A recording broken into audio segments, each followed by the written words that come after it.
Well, we're not going to belabor this too long.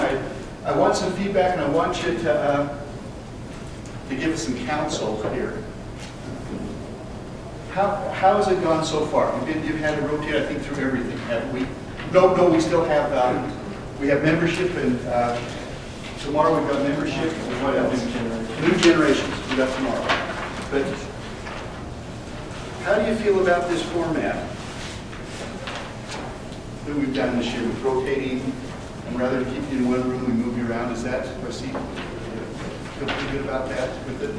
You know, it's a lot of material to push, and I've tried in every one of the meetings to really try to drive into the hearts of the presidents to call you guys.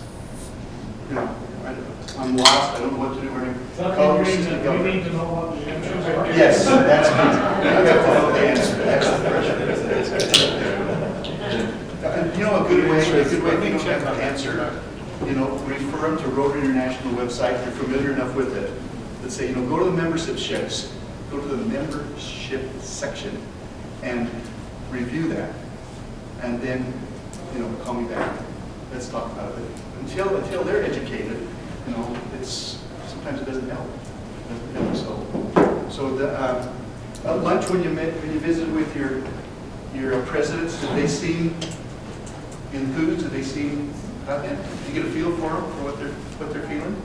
Think they feel pretty good? You get an idea what they should do or what they want to do. And that's the idea, is that they get the idea and we're there to help them. And I asked them why so many past presidents leave Rotary. And so you were probably all in there when I asked that question. Remember what their answer was?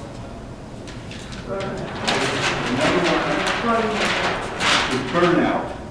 The president burns out. He is burned out. Now, is that true, that a lot of presidents have said that? Yes. Yeah. And it's usually in smaller clubs. Yeah. You probably don't see that in the Salt Lake Club. Sugar House may not, Ogden may not, Provo may not, but smaller clubs we do. That's one of our biggest problems, is they burn out. One observation I've noticed with the smaller clubs, many of the president-elects have only been in for a year or two in Rotary, and they're seen as, well, here's a new person that hasn't been president yet. They sort of get hog-tied into being the president. They all of a sudden go through their year of frustration, not really knowing what Rotary is about, and then it would almost be helpful if they just had more years under their belt or knew what's going on before they became president. That's a good point. Well, that's a good point. It really is. We've got to educate them, especially in the smaller clubs. And that's where you as assistant governors need to kind of look at that incoming president or nominee and maybe talk with the president right now. How long has he been in Rotary? How long has she been in Rotary? You know, and just see what you could do to kind of help step in.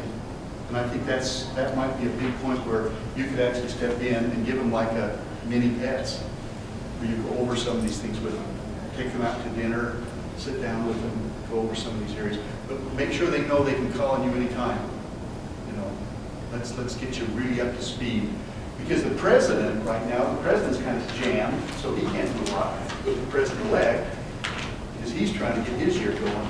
And so I think that's a good point. So just kind of do a survey, yes. Well, I think that where the clubs have some autonomy, there's not a perfect system to show them. I think it's a little bit challenging because we keep talking about committees, but I don't think, particularly a new guy, he doesn't know what committees to create. And so he's got 5 standing committees, and that may be the only committees he has, where he probably has 20. And so I think that's a challenge, is there's really not a best practice out there, unless they've done it a while and seen. I just don't think they're catching the vision of how many committee chairs can be and that can run the program. Well, I think that's again where you need to be sensitive of those presidents. You just got to look after them, bottle feed them. You know, you have to, before they run, they've got to walk. And so I think that sometimes you just got to bottle feed them, look after them, bring them along, talk to the president right now and see what you can do to help. and get the president-elect and that president nominee maybe together and start visiting with both of them to train. Yes? I've always felt that there's so many things that are kind of polling at new presidents, and they're a little confused. But then what happens is say, okay, well, membership is the most important thing that you can do. And then they'll say, well, the next month they'll go, well, no, but foundation is probably the most important thing. And then they, you know, this, and so you always feel a little, you know, what do I focus on first? And I don't know, with some of my clubs, I'm at least trying to communicate that you need to kind of prioritize. Maybe there are certain things you need to do just to keep the club functioning and running, which is core. And then you need to choose a couple things that you absolutely feel strongly about, that you're going to make sure that it gets done. And then, of course, you know, you have to get the good chairs that will hopefully cover the bases.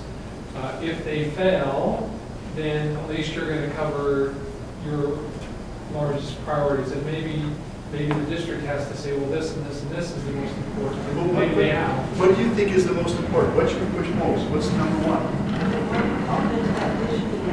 Yes. I think that doing that program with all of our club would help new presidents tremendously, because then they know what everybody wants to do. There's someone put in charge of, you know, membership and given direction, they have goals set. So that's, Visioning is probably as amazing, it really is for a new president to do visioning. If you have to break down one area of service that you want to really, to get that president maybe focusing on first, well, what do you think, what would it be?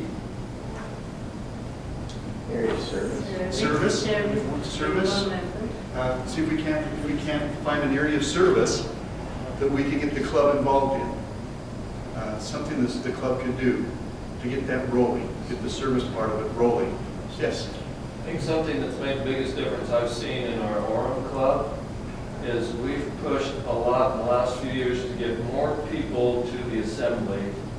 So we've had 6 or 7 people each time there's been an assembly, and the more people are here getting the training, That's true. it's not just the president trying to run everything, and so that helps with the delegation. But if you get full committees and everybody up here and get them trained, Well, that sure takes the pressure off the president. and The training is educate, educate, educate. We kind of keep that in the back of our Well, mind. I agree with Dean. I think that the biggest crime we've had in the past is we just send our leaders Yes. to the assembly. You know, it's just great training. You know, the whole club, every club member should be invited. That's true. That's true. We should have every club member to come, and we maybe haven't stressed that enough. But that's something you really want to stress with your presidents, to take that time. We're taking, like in Moab, we're going to take that there to a learning center. It will all be televised like this, and we'll talk about it there. And so we want to get as many people as we can from every club, each one of the assemblies. So I think that should be our priority number one, is to get the whole club. Let's just go for the whole club to assemble, every club. If it's a new member, he's going to learn a lot about Rotary. You know, and there's nothing wrong with the membership chair hearing something about foundation. So I think we just want to push all of our Rotarians to assembly. And I think that would make, that's one thing I think if you would start with your presidents, let's get everybody to assembly. Okay? Everyone agree there for the comfort about that? Get our whole club, all our clubs, all leadership to assembly. Because we want to, these were other things that the president said that they felt. That a president left because he had a poor year.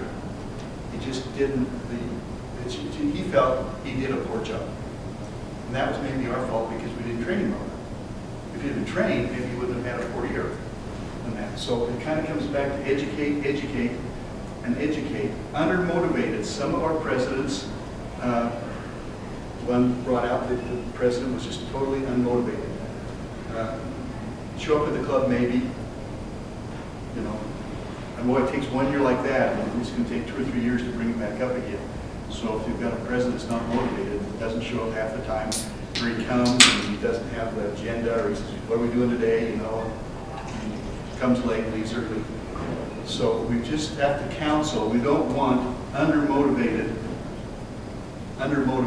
presidents. Scott? One of my presidents is president of her club now. She couldn't find anybody willing to be president. So 2 years.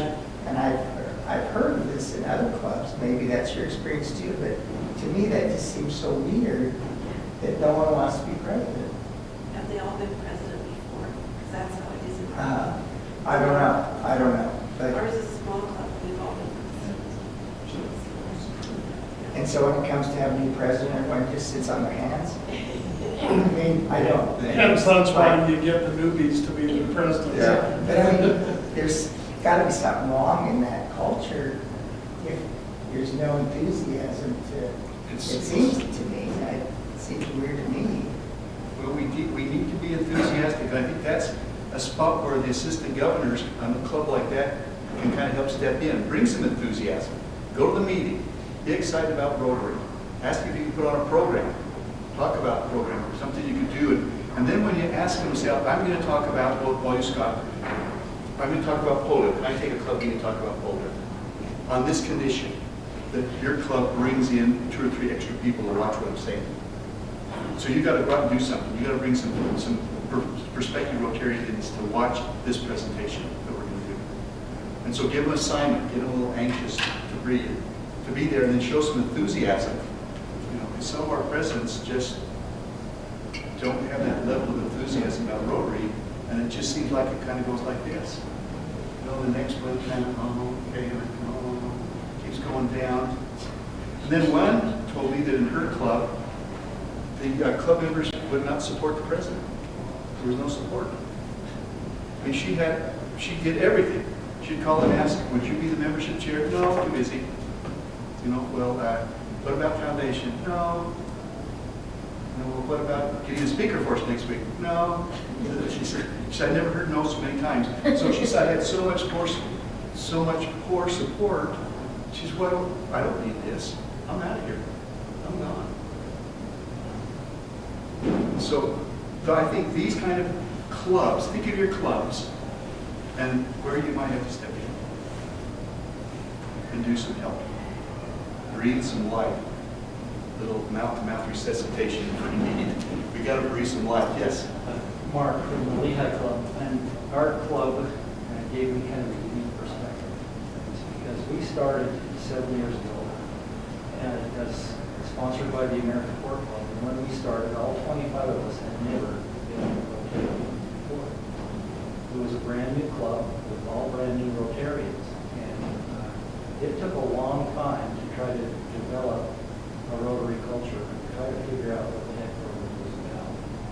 And I think that as I look around and visit other clubs, I still don't think that we teach Rotary enough at our Rotary club meetings and talk about what Rotary is, what it's doing, what it has done, continue to speak about the bigger picture about what we belong to, so we can really start to get a hold of that. I think that's something that we can do as assistant governors to help bring that Rotary culture to our club meetings more, because I don't see it there as much as it ought. We show up, say the pledge before we test, and have a nice speaker, but don't often talk about Rotary. So I suggested to the presidents that in every meeting, they needed to have a Rotary moment. You talk about Rotary.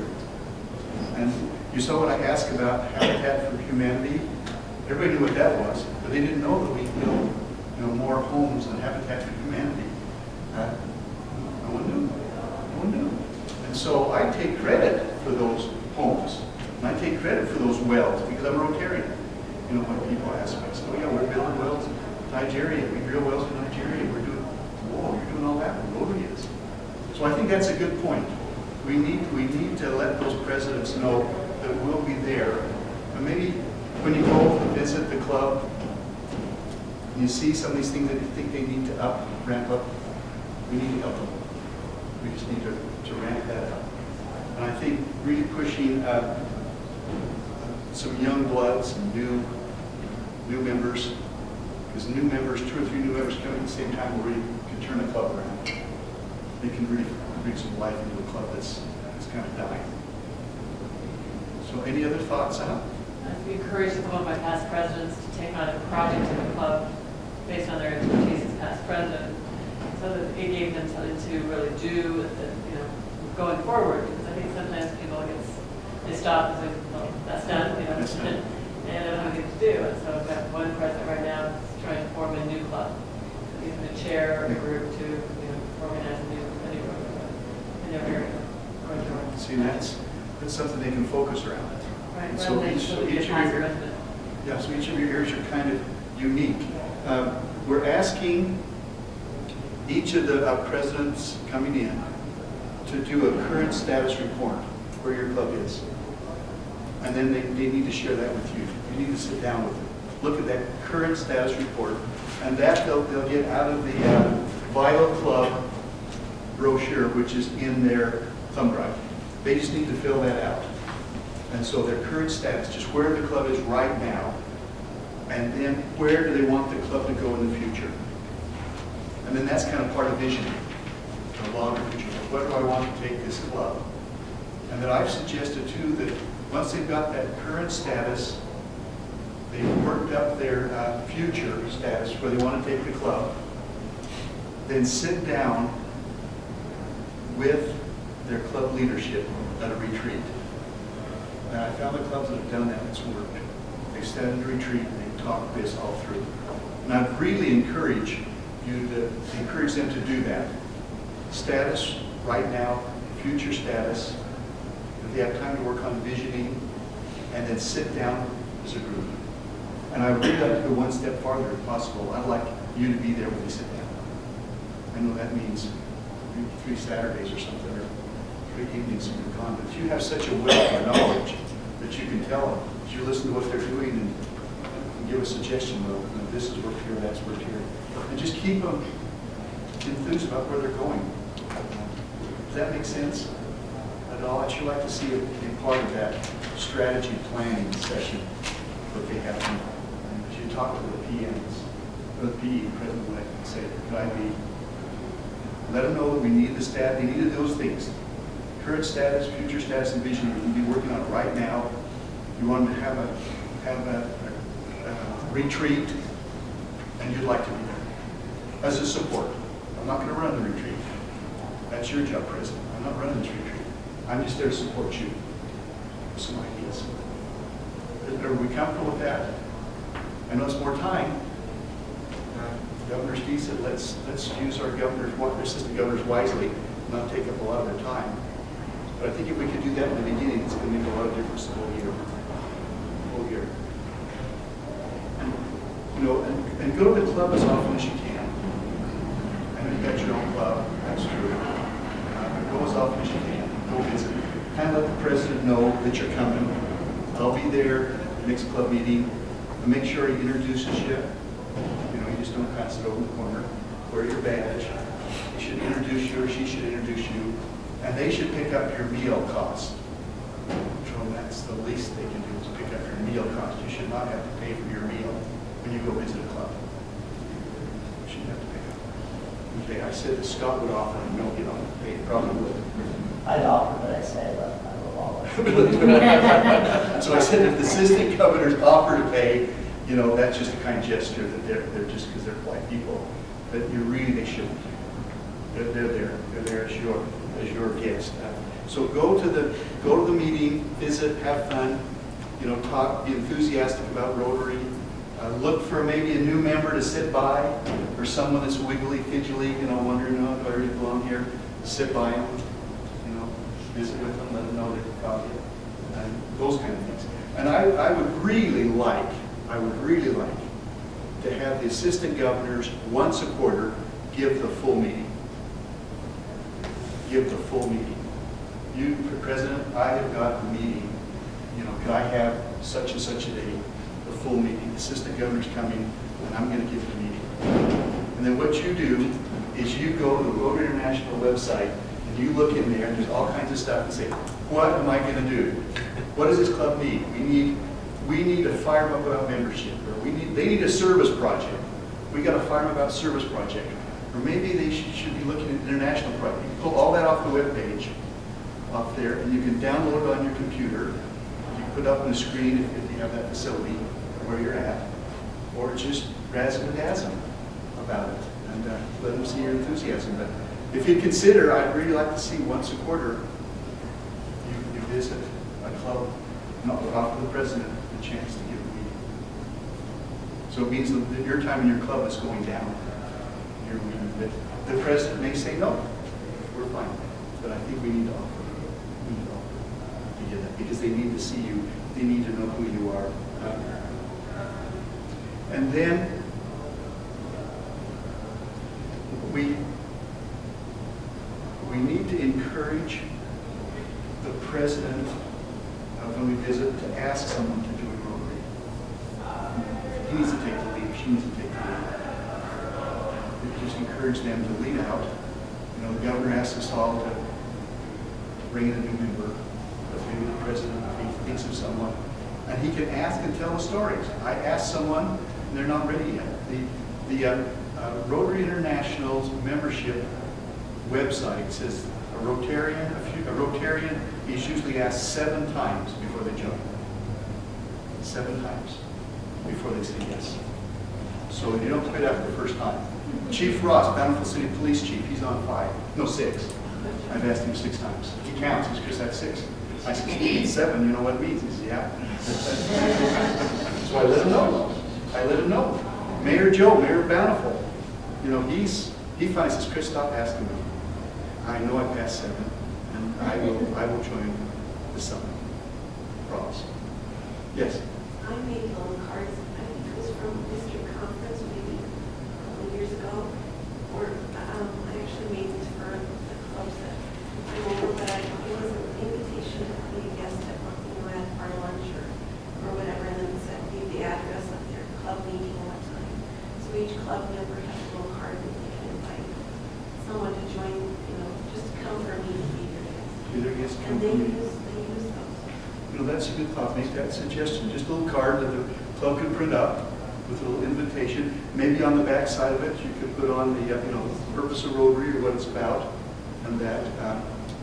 And yeah, if they keep that in their wallet, it keeps it on their mind. We just have to keep it on their mind. Keep it on their mind to see if we can't just increase our membership development. Our youth programs in this district is on fire. I mean, we're just unbelievable. Bountiful High School has 100 Interact kids. We're going crazy finding stuff we can do. I mean, they just want to serve. And we just brainstorm. What can we do to make suggestions? They have 100 kids wanting to serve, and they're just excited. They have weekly meetings, and they talk about projects. Then when they come, we have them come and visit the club, and they say, well, we're going to be doing this. And I just watch the faces of some of the club members go, oh. They start to get excited again. And let's help these, let's give them some room. Let's let them run with it. And come, and we have them come to our club meeting. We have the president of the Interact Club, Bountiful High School and Woods Cross High School, come to our meetings. And it's interesting to see some of the more seasoned Rotarians, they just kind of perk right up, when these cute little 17-year-old girls come and sit down beside them and start talking about Rotary, and they get kind of excited about Rotary again. And so those are things we should suggest. We're just kind of there as a resource. See, we can suggest, give ideas. I hope you're just kind of thinking about those clubs you see that we talk about this, because each one's different. But what can I do? What can I do to make this a good event? And then we've really got to stress the governor's visit. It's. I remember the year that I was governor, I went to the club, and went in, sat down. They had a complete program. The president didn't even recognize I was there. He came over to me and says, Governor, what are you doing here? And I said, well, we arranged this. Oh, okay. You can enjoy the program today. And I said, no, I'm not. I'm leaving. I said, I'm leaving. I'm sorry. This is my meeting. And you've greatly humiliated me in front of your members, I'm leaving. And I says, I am so mad, I might just decertify you as a club. I'm sorry, but you've offended me. And I left. I said, I'm sorry, I'm not going to do that. And that, he called me up that night, he apologized, we'll set up a new meeting and all this, but that could all have been avoided, you know, if the president understood the importance of that meeting. And unless, you know, the pressure right now on our governors is unreal. I thought it was better 12 years ago, but it's nothing like it is right now. It just, you know, I don't know how they hold up. And I don't know if anybody would want to be district governor. If you're thinking about it, you may want to have your head examined. It's a wonderful experience, but it is grueling. It's grueling. Yes? I love President Skinner's suggestion that he would like us to just invite him. But I wonder if it makes sense to have him at a club on Tuesday and a club close by that's far away on Wednesday, and if there's any kind of just logistics coordination that makes sense. We talked about it a lot. He and I have talked about that exact thing. And he is so committed to this that he wants the clubs, he really wants the clubs to call the shots. And he may have to, there may be a couple of spots he may have to juggle, you know, going farther down south, St. George and Red Rock and there. But he's willing to go back and forth. Is that important to him? Lisa? I met with my group at lunch and just talked about the fact that he does want to be accommodating to our invitation, but we ought to be accommodating to his Yes. time and travel and stuff, so we kind of came up with a plan where we could switch one of the club's times so he could be there for 2 days and cover 4 clubs. You know, and that's where you as AGs can make a big difference. As you talk with your presidents, just exactly what Lisa said, if we could help him out, maybe accommodate when he's coming here, that he could, within a short period of time, be able to visit all the clubs, which should make it a lot easier. And again, I think that's where you could really come and make a difference. Because he's coming from Logan, which is a distance. You know, but he's willing to do it. He's willing to do it. But again, that's where we can kind of step in and lighten his load here and help out by see if we can coordinate those club meetings. And then they need to have, before the governor comes, they need to have their board meeting. They need to have a board meeting. And then they need to present what they're going to present to the governor at their board meeting. And this is a time that the club brags. This is not where the governor's going to look over and say, oh, you know, you're a little bit down here, you need to do more here, you need more there. That's not really the purpose. He wants to see what you're doing, and he can give you, say, wow, this is neat. I just learned something here that your club is doing. It is fantastic. When he goes and visits another club, he might say, well, this club's doing this, here's an idea. So he wants to celebrate your club and not oversee and say you're deficient here, deficient there. That's not the purpose. It's more of a celebration. And that's why some of the clubs will have it other than the regular Rotary time. They'll have it a different time because they want to have a celebration and invite spouses and just celebrate Rotary. Have a celebration of Rotary. Now, this year too, probably in February, about a year from now, we're going to have an all-clubs day, which we invite all clubs from all the state to come here, just for an all-clubs day. It'll probably be through the Salt Lake Club, I think. That's what we're talking about. Well, Steve's talked yet. It's got to the president yet, but that's kind of the thought. Because we've had those in the past, and they've been very, very successful. And what's been interesting is usually we can get someone in authority from Rotary International to come to that, which is unheard of. To have a president or a president-elect or a president nominee come to one of these meetings, talk about Rotary, which is a neat meeting. So that's another time we can educate. We find out those times inviting the clubs to come. I know the clubs from a distance would be great if they could come and stay overnight and enjoy that event and then go home later if possible. So these are all things that we need to be thinking about and counseling our presence on. But I really think the biggest thing, though, is you are there to support the president. That's your job. You're to support that president. And reading, look at it.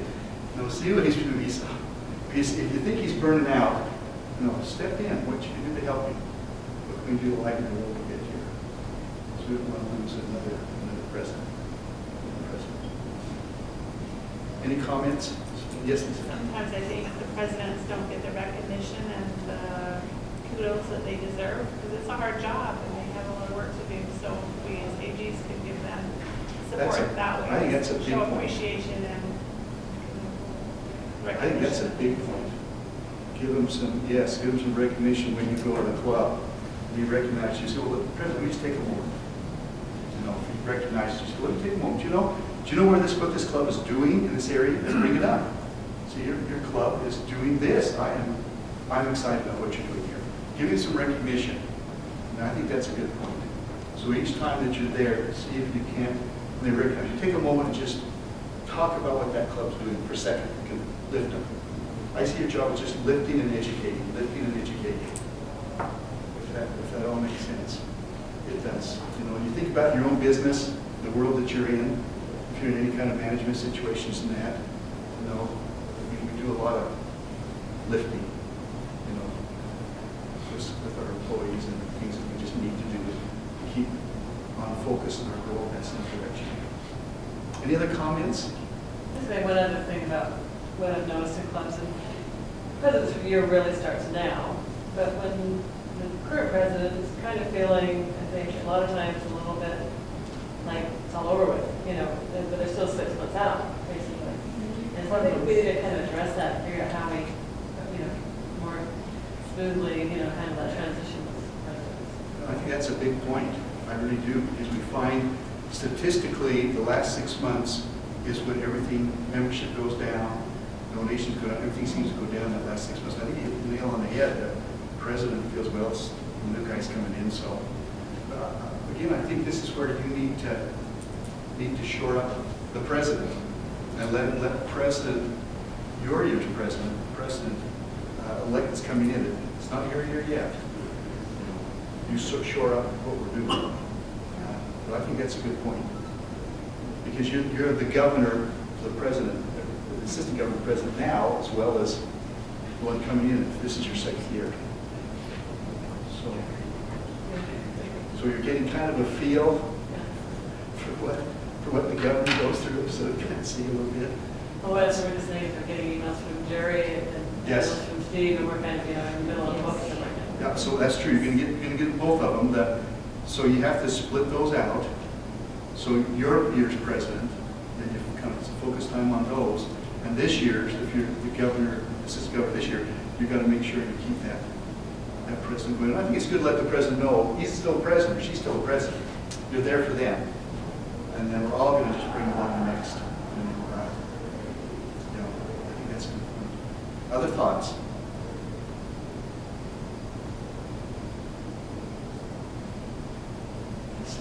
One thing that I experienced, I just barely stopped being president before I was AG. In fact, I did both jobs simultaneously for a couple of months because I was taking over for the president that wasn't in town yet. So, but when I was not president anymore, it just kind of dropped me. Like, they didn't give me a job or anything. I felt kind of worthless, and I was glad I did the AG job to fill that need. But I think that's really important to keep the past president really involved because they got that experience. Yes. Somehow. That's another good point. I think to make sure that the incoming president utilizes that president, give him a job right away or her a job, put him on a committee, get him back in the saddle, and let him not really drift. That's a good point. Good point. I just had a thought too. One thing that may be helpful that we do as AGs is prepare an article for the local newspaper announcing the new president, because that's sometimes awkward for the new president to kind of blow their own horn. But if we were to, you know, take a picture of them and write a quick rundown of them and submit it to the local newspaper, that may be nice to give them that kind of recognition. I think that would be good. I think that would be great to do. Do most of the clubs have a, what is the word, not initiatory, initiation, induction? Installation, that's what, an installation banquet where we honor the outgoing and bring in the new. I think installation banquets are great. Spouses need to be there. they can, have a spouse there. And again, teach Rotary while you're there. The incoming president was talking about what the outgoing president really accomplished this year and what a great year it was, and focus on what he or she did, and then what he'd kind of like to go and do his next year. That's what you see at district conference. We focus back on and celebrate what's that year and then focus on this one. And I think an installation week would be great. Would be great. And again, the governor can't meet every one of them, but you might not be able to meet every one of them. But if there's a possibility of being there and taking a picture, and you can see how this just kind of keeps growing as you think about things. I know you can't do all of this. It's just impossible. But just think about where all of this fits in with what you can do and where you want to take it and expand it. Okay? Because this can be a full-time job. Assistant governor can be a full-time job. And so others, we have lives besides movers, so we can't let this overwhelm us. And so we can't feel, oh, if I'd have done this better, you can't do that. Don't beat up on yourself. Don't beat up on yourself. It's good. Consider. Okay. So anything else before we break for? Yes. In an effort to kill two birds with one stone, this event, I would like to have been with my group the other day. So as they're being trained and they're talking, that we can interact with them.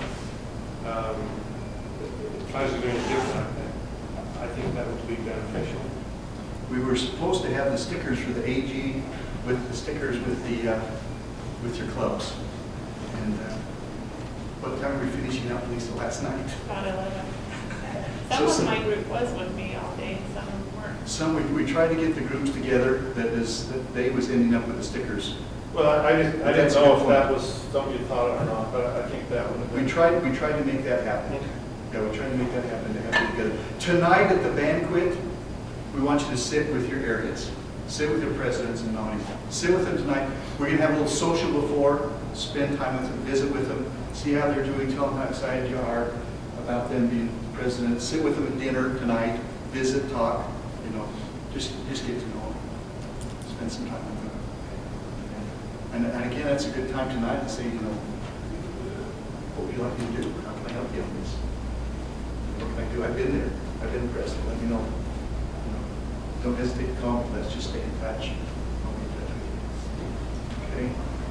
Thanks. That's good. Any other questions or comments? Or are we ready to go home and relax for a bit and come back at 6? Would that be fair? 6 o'clock is when we have our own social. Now, one other thing I might mention. Tomorrow we have Kathy Olson that's going to be speaking to the spouses on internet security and what's going on with internets. She works for Zions Bank on internet predators. I saw this presentation and I could not believe what's going on. With predators preying on our homes. Well, you're a computer guy. What's going on?